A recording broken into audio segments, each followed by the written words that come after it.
Welcome to the Wingmen Show.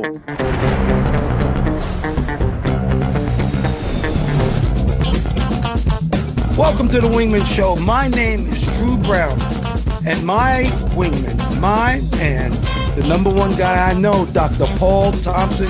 What's up, brother?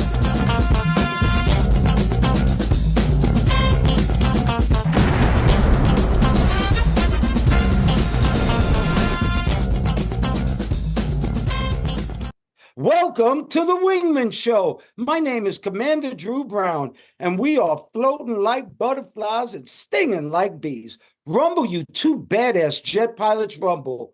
That other badass jet pilot, my man, my wingman, my friend, is Dr. Paul Thompson. How are you today, Dr. Paul? I'm pretty good, Mr. Drew. I'm doing fine. It's going to be a good day. It's a little bit rainy over here, but that's a good sign. It's warmed up, and I'm ready. Yes, I want my lake to fill up. It is a great day, and I can't wait to do this show. All right, we start off with a quote. I got a good one here. To listen is to lean in softly with a willingness to be changed by what you hear. That's by Mark Nepo, and I'll do it again. To listen is to lean in softly with a willingness to be changed by what you hear. So many of us don't know how to listen, and that's a good one, especially that lean in softly. But before I start the show, I do have to give some good news. I went to Kroger to pick up some of my medicine, and I had a problem with one of them, and they told me to call Eli Lilly, the big pharmaceutical company. And I was done with it as soon as they told me to call them. But to my surprise, I called Eli Lilly, and I talked to a representative named Debbie, and she handled it like a pro. I'm not giving big thumbs up to the pharmaceutical companies. I'm just telling you that they have great people working at a lot of these companies. And Debbie, thank you for taking care of me. And thank you for making the Wingman Show talk about good stuff. All right, Dr. Paul, I have a story that I can't wait to tell you. This heiress named Marlene Engelhorn from Austria. She got $25 million. She inherited $25 million. But what she said is the reason I am talking about this. She said something that I just love. She said, I inherited a fortune, and therefore I inherited power without doing anything for it. And I love that. She knew that money she did nothing for that money. So what she did, though, she got 50 people in her community to get together, and she's going to take that $25 million that she was left and have these 50 people designate what charities and what things that this money should go to. And I just love that. What do you think about that, Dr. Paul? Somebody getting some money and telling the truth that they did nothing for it. Yeah. She's a very wealthy woman. I believe her grandparents founded a medical supply company, German medical supply company that's worth billions. Her net worth is actually in the billions. So I guess this is, she said she's going to give away 90% of her money. So I think this is just the first wave of it. So it was like, it was 25 million euros. But it reminds me of an old movie called Brewster's Millions. Oh, yeah. If you remember that, it was with Richard Pryor and John Candy. And the thing was, Richard Pryor and somebody, they get arrested or something. This guy bails them out. He said, well, you can stay out, but you got to do something. You've got to give away a certain amount of money. And if you are able to do that, you can keep the remaining 300 million. And at the end of it, basically, he sort of does. He's running into problems, giving them all the money away. But it sounds like the same kind of thing. But I'm just wondering, you get 50 people to give away 25. Why don't you just give them like $500,000 apiece?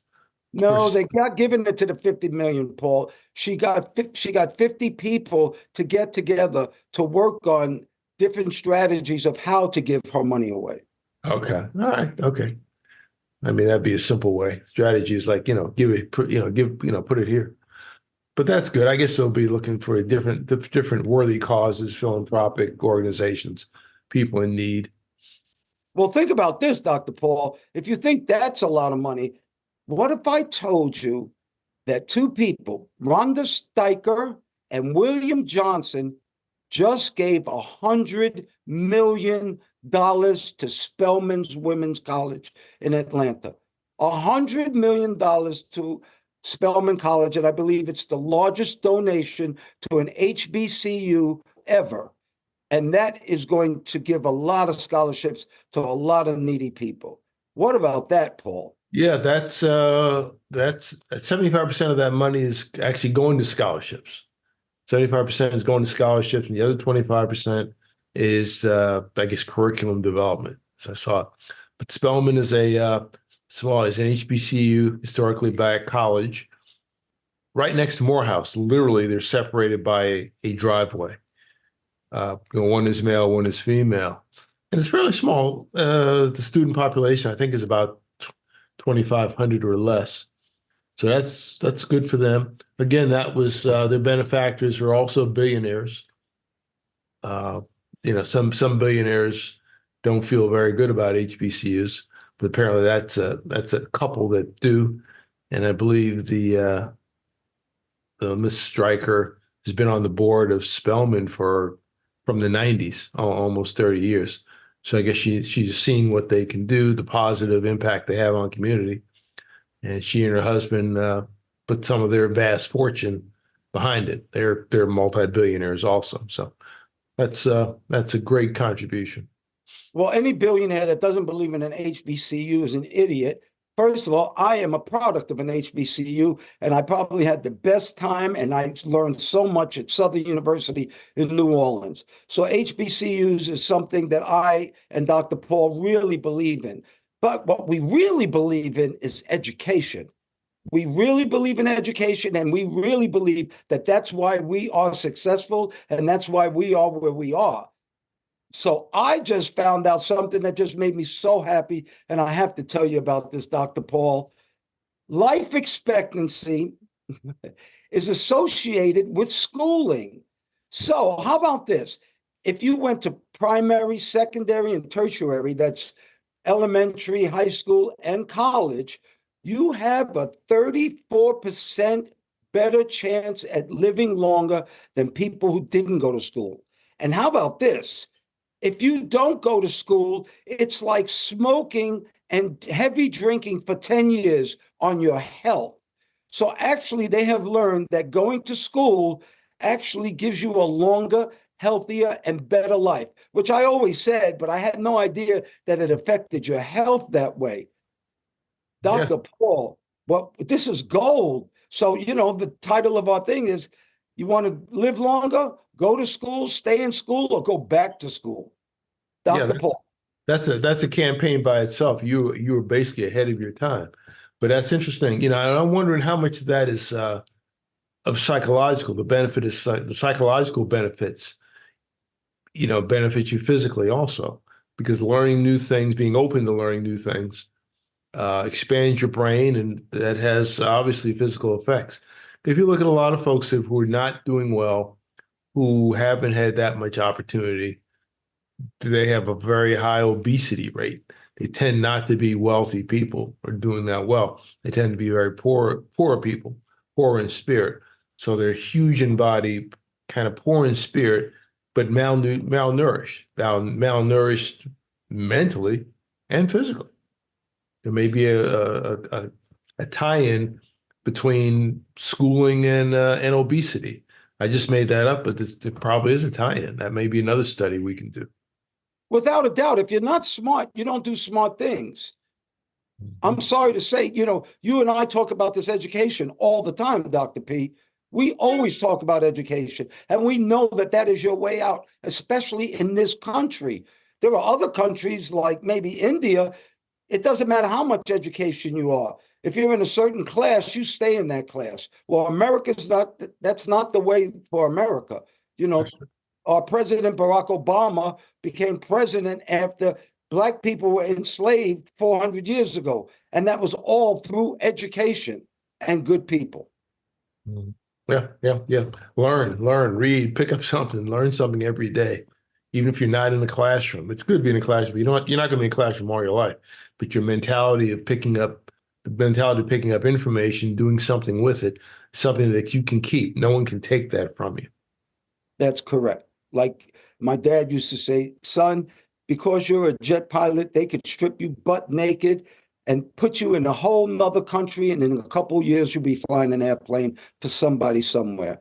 And that's just something they can't take. All right, check out those badass jets we got behind us. It's the old carrier, the new carrier. I got an F-35. Paul has an F-4. These are super bad jets. And we are carrier pilots, and we're very excited about talking about that. Our wingmen, boy, you need to eat next to a doctor. That's all I want to say about the Wingmen this week. Thank you, everybody, for listening and watching us on YouTube, TikTok, on iHeartRadio, Apple Podcasts. Thank you so much. If you would like to, please hit that subscribe. Please write a comment.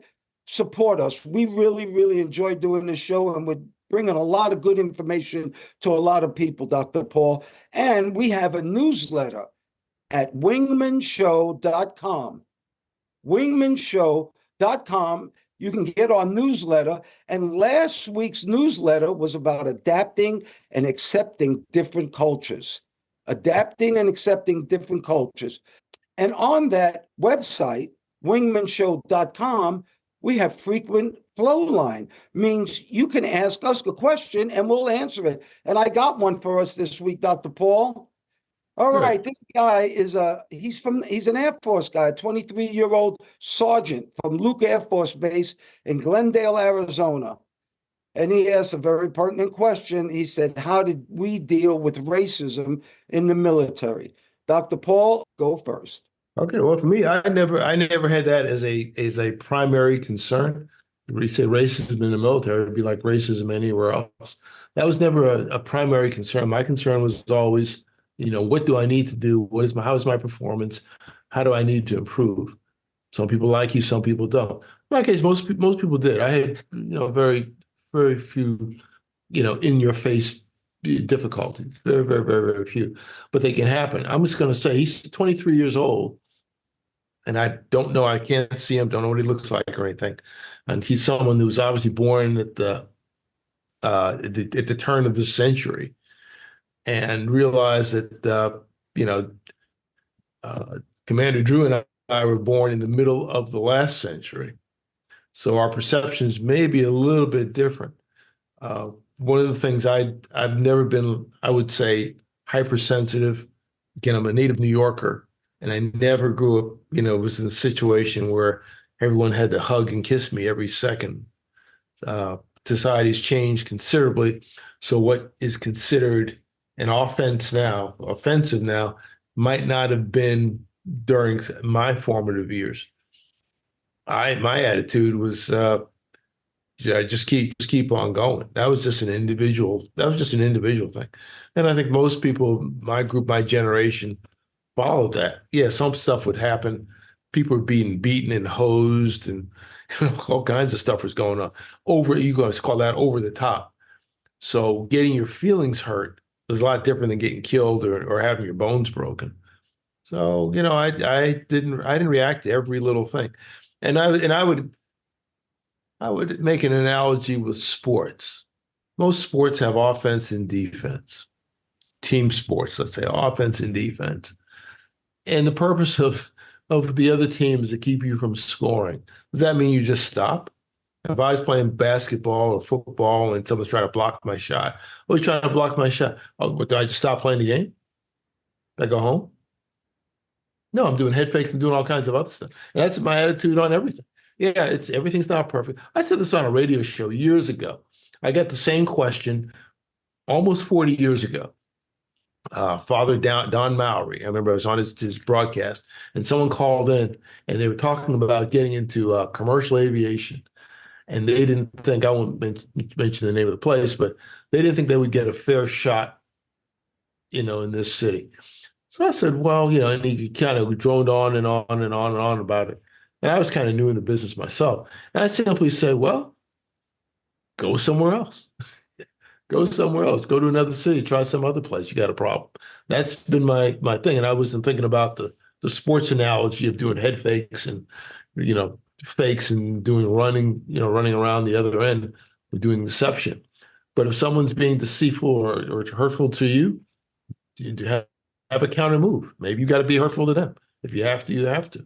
But don't let someone else just quash your dreams. Someone you don't even know, they have nothing invested. And this is the kind of thing you're not going to really hear this at a graduation commencement address or a college or high school graduation. I was thinking about coming up with my own little program, like a real world thing. Yeah, it's nice. You can do everything, but hey, you may run into some problems. And here are a couple of escape maneuvers you may want to do. It's like if you lose control of an airplane, there are procedures to regain control of the airplane. Don't want it to happen. It shouldn't happen, but occasionally it does. And sometimes that training or that knowledge can come in. So I'm going to say, how do you deal with it? Deal with like anything else. You may not like it. You can report it. You can counter strike if you can. If you're in a situation where you're being instructed, you really have no power. And sometimes you just have to absorb some stuff. So we can't just be so plastic and I'd say weak that we can be so easily blown over. Get knocked over 5 times, get up 6. That's a long-winded answer, but that's my answer. No, that's great. That's a great answer. Mine's a little bit different than yours, but I love that, when we lose control of an airplane, they taught us most of the time to just let go. And that's kind of the analogy, let go and let God. But for me, how do I deal with racism? First of all, my mother is white, my father is black, and I realized there was only one race. And that was the title of our show last time. That how can you deal with racism when there's only one race? There's one race called the human race. So my first saying is nobody can look down upon you if you're above them.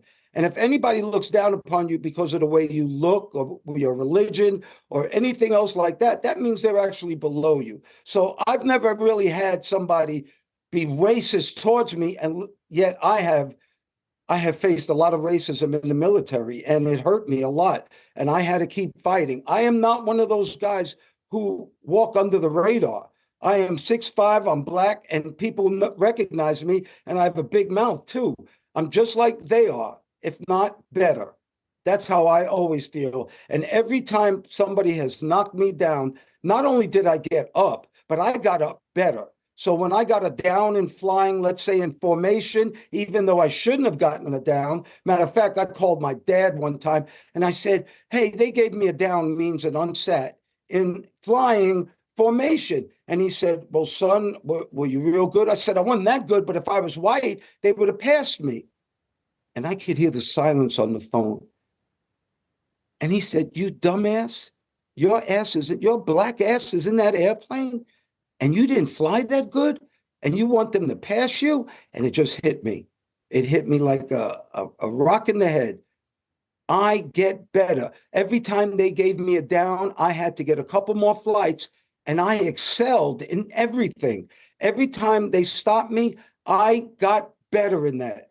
And then I had this thing in me to beat the shit out of them. And that's what got me to where I am. And I'm not talking about physically beat them, but I'm talking about be smarter, be better, be more intelligent. Sometimes you have to even be quiet to beat them.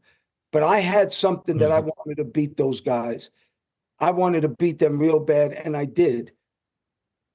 There is no racism if there's only one race. You just have ignorant people you have to deal with. And I'll tell you something else about the military that I learned because of my national television exposure and the things that I've done. I got to hang out in the Pentagon a lot. So I got to talk with a lot of big time admirals. And I did find this out.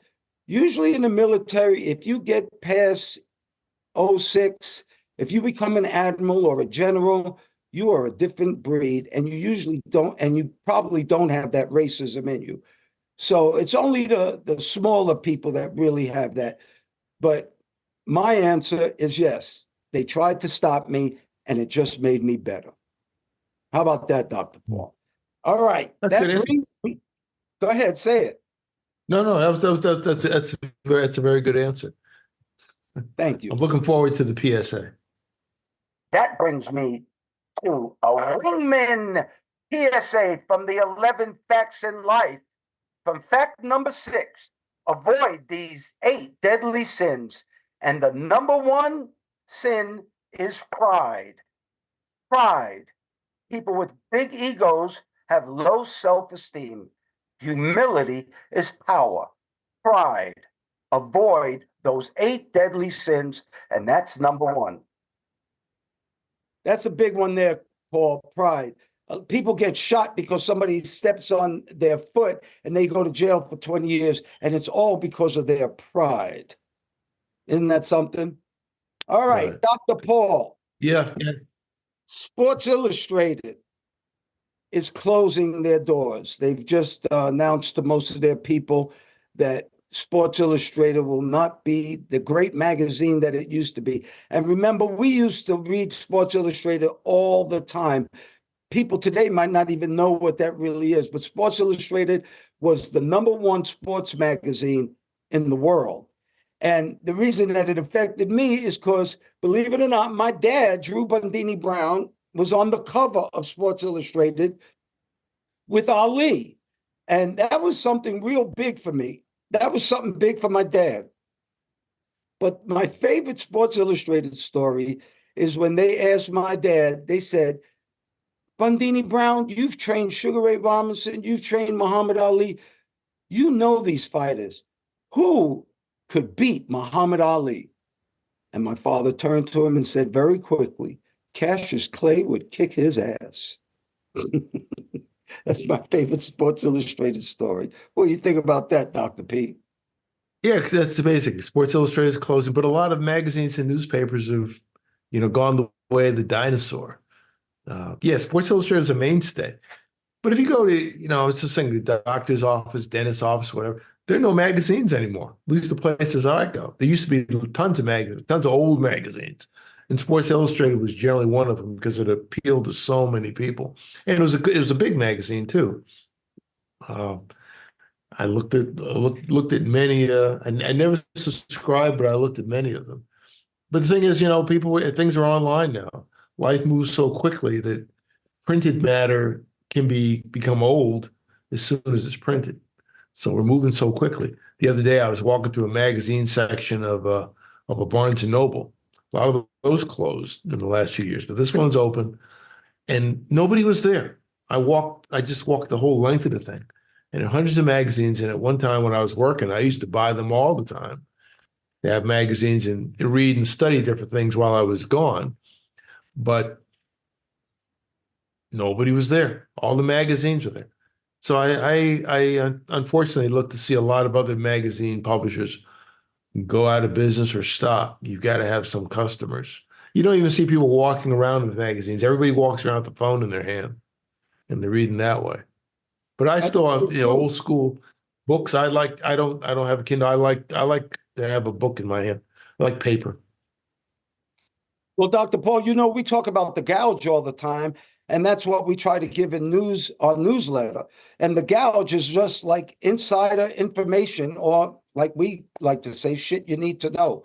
And the gouge this week is, believe it or not, multivitamins actually stop cognitive decline.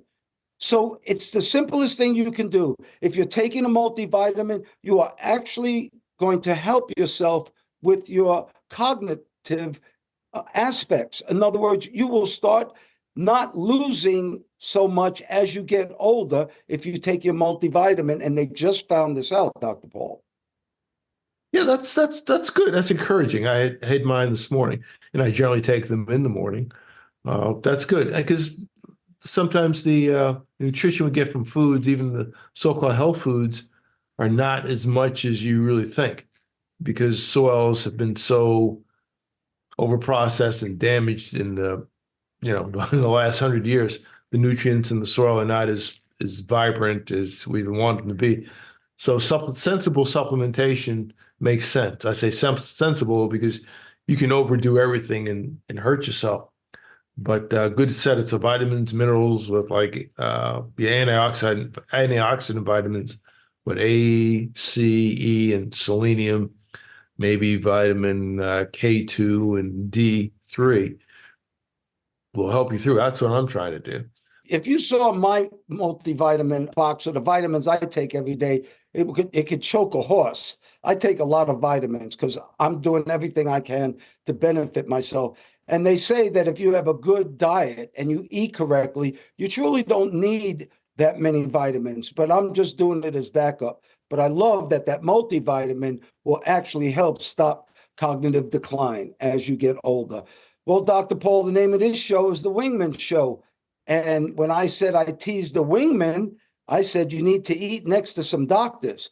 Dr. Paul, do you have a wingman for us this week? Yeah, I got a few, but I have a quick joke for you. How many surgeons does it take to change a light bulb? I don't know. The answer is none. Surgeons are going to wait till they have a good donor and they'll do a filament transplant. That's a bad joke. But the reality is that you never know who you never know who you're going to be around. This is a case of a man named Eddie Montero. Eddie Montero was a grandfather in Florida. I think he's from Orlando, and he was out eating with some family. And on this occasion, he was going to meet one of his newest grandchild for the first time. So apparently they were eating comfortably. And unfortunately, Eddie Montero has a heart attack right there. He has a heart attack, and the family just happens to be sitting next to a group of doctors who are also eating. There are four of them, four doctors: Dr. Nicole Brenner, Dr. Sonia Alicia, Dr. Amanda Rivera, and Dr. Suhail Omer were at the table. He collapses. They come and they render aid. They checked him out and they saw he wasn't breathing. There was no pulse. So they started CPR. They got out of each other's way. Dr. Nicole Brenner was the instructor, and the others were students. They're residents, I should say. They're residents. And Dr. Brenner didn't take the lead because she was very, very pregnant. So the others sort of, got on the floor and got him stabilized. And he was stabilized to the point that he went to their hospital. It was Florida Osceola HCA Hospital. It's in Kissimmee, Florida. And he was admitted there. He was treated. He was released, and actually he became the patient of one of the residents. The doctor Suhail Omer took care of him, and it's a good story. Eddie's family credits the doctors with basically saving his life because it just happened. Nobody knew what to do, and he had four experts who were literally at the next table. Good timing, good placement, and a good job by those doctors. That's a great wingman story, Dr. Paul. But do have to save you from that joke that you told. That wasn't a very good one, so I'll give you a better one. How many Californians does it take to change a light bulb? Can I guess? 5. 1 to change the bulb and 4 to share the experience. How many New Yorkers? 2. Freaking problem with that? Okay. Agree. The first one I would have gotten. The second one I would have gotten eventually. Well, Dr. Paul, for you and all our listeners, whatever you think is important, Dr. Paul, whatever you and all our listeners think is beautiful, and whatever makes you and all of our listeners happy, may you have that today and forever. Dr. Paul, I pray for peace. I pray for peace too. And we appreciate all of those who listen, like, and share our message. For our YouTube algorithm, please consider giving us a like and hit the subscribe button. Subscribe to the podcast so that you'll get a notification when something new comes out. Thank you very much. Thank you once again, Dr. Paul Thompson, my friend. Thank you for your love, your time, and that's something that we won't ever get back. I want to thank all the listeners too. Thank you so much for doing the show, Dr. Paul. We're jamming. Well, thank you, Mr. Drew, for inviting me on. Always good to talk to you. And ladies and gentlemen, please remember to like, share, and subscribe to this podcast or any of the podcasts. If you're looking at YouTube, they say smash the like button. Don't smash it. Just press it gently and use as a link to all your friends.